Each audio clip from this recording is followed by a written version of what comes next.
Siyempre naman, PC. Kaya,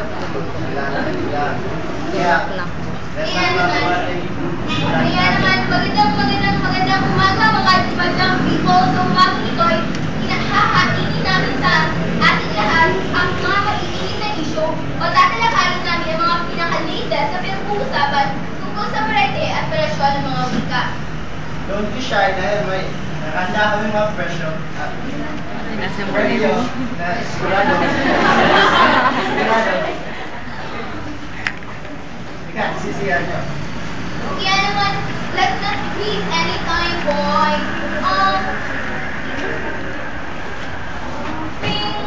Boy, alam mo ba ang tunog na yun? Anong meaning nun? Parang mga Amazona. Amazona, where are they?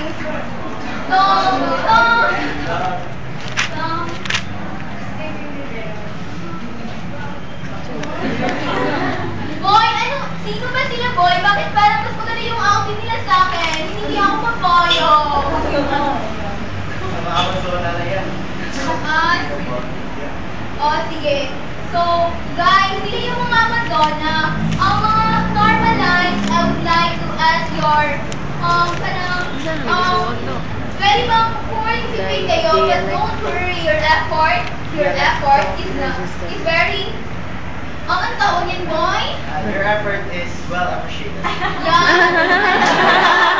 May mga madalaking prizes sa Minanda. Talagang hindi kami kumain ng how many lunch para lang mabili ang mga prizes. Para lang sa inyo. Can we ask for volunteers? So, pwede ba one lang each group? One each group. One each group. Faster.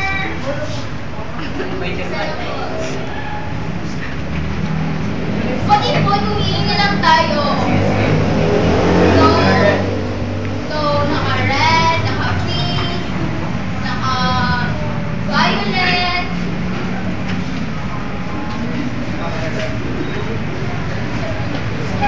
Pizza tree.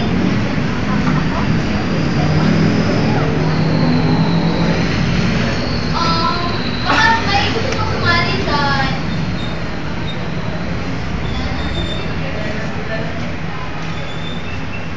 Sige na nga, di na nga kami mamumugos. Boy, mag-start tayo sa number 1 question. So, guys, please listen. Ang mechanics pala, sa first and second question, pwede kayong pumili, pwede kayong pumila, pwede dalawang pumila sa bawat choice. Then, 3 to 5 question, dapat isa-isa na lang ang kaya. Be attentive, guys. So, number 1 question. Masasabi ng pagla, bilang isang variation ay mayroong mas maraming item ng listika kaysa sa dialect. May isa, boy, ang sayang naman ng outfit nila. Kaya naman, mga Amazona, ihanda nila ang mga choices.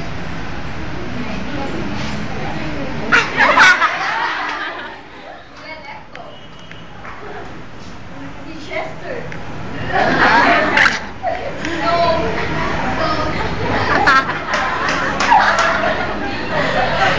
One, two, three, go! 5, 4, 3, Wika. 2, 1. So, malalaman natin ang sagot mula sa ating mga galugwika. They are in our right portion. Happy na 5 minutes. Ay, lapas na 5 minutes. Ang tamang sagot ay ang Mabay na sugdan.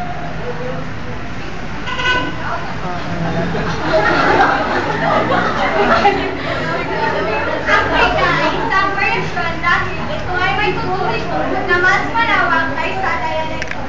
Ito ay mayroong mas maraming item linguistic kaysa sa dialekto. Ito ay pinag-aralan at sinusulit sa pamamagitan ng maagham na paraan. So, please, kumuha kami ng isang set, tapos maglalaban kayo sa final round. So, sino ba bang gustong sumali? From this side. Oo nga, dito, Cherry.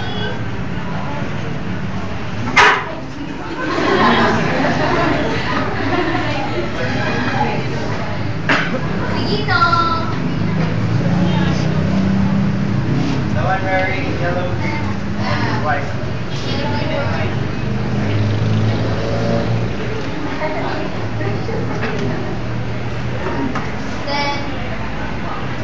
Violet ng ilang. Sige, question number 2. Ang pinakamalaking boundary nito ay geographiya. Ano yon? Let's 2, 3, go!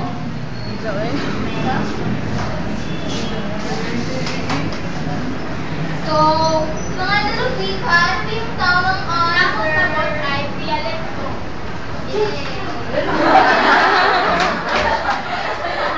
Ang pinakamalaking boundary ng dialekto ay ang geografiya. Alam naman natin sa ating bansa, ang ating bansa ay kapuluan na kung saan sa ating bansa ay marami na bumubuong na lingwahe. Katulad ng Kapampangan, Kapampangan sa Pampanga, Waray sa Samar at Leyte. Ang mga ito ay tinatawag na regional na wika. Pero, alam niyo ba, sa loob ng mga regional na wikang ito, ay meron pa rin nakakaloob na dialekto. Tulad ng sa atin, sa Cebu, ang ating regional na wika ay Cebuano. Pero meron pa rin nakakaloob na dialekto sa loob nito. Katulad ng sa Sudan, ang ating, the way, yung pagsabi natin na, aray, masakit sa ugan. Pero sa Cebu nga, naiiba na yun. Tulad ng, aray, sakit sa ugan-ugan to. Sa dialekto ay naiiba na yung paraan ng pagsasalita. Ngunit ang ugan ay nananatili pa rin. So, tama! Congratulations! So, meron na tayong dalawang winner. So, ay, oo nga pala. Ikaw talaga, boy. Pinahiya mo ako. So, question number 3. In vibration, patay sila. 7 minutes. 8 minutes. So,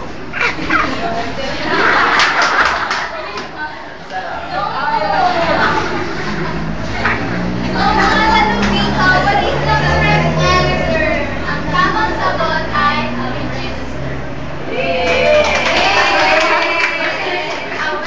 Alam niyo ba na ang register ay variasyon batay sa gamit at kung minsan ay tinatawag din itong estilo ng pananalita at bumabatay din ito sa kung ano ang ginagawa ng isang tao. Kaya naman, mga ladies ng Violet, don't be sad. May mga hula ka describe. Ate Kim, your prizes!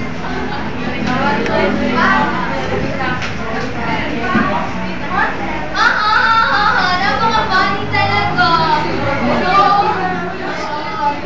So, mga Madonna, it's our turn na get out. Alam mo, boy, marami talaga ako na-realize mula sa ating episode ngayon. Ano naman yun? Na-realize ko ang mga konsepto ng variety ng Pilipino ay di pala hadlang, kundi nakakatulong pa ng malaki sa ating wikang pabansa. Alam mo ba kung bakit? Bakit naman? Kasi, unang-una magkakaroon ng limitasyon na di talaga batay sa isang wikang Pilipino, ang wikang Pilipino.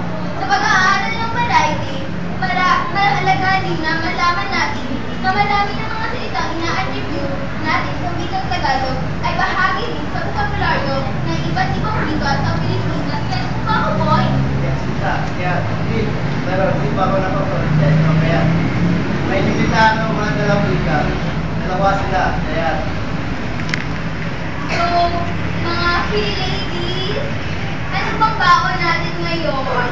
Ang isa pang ng wika ay yung pangatlo.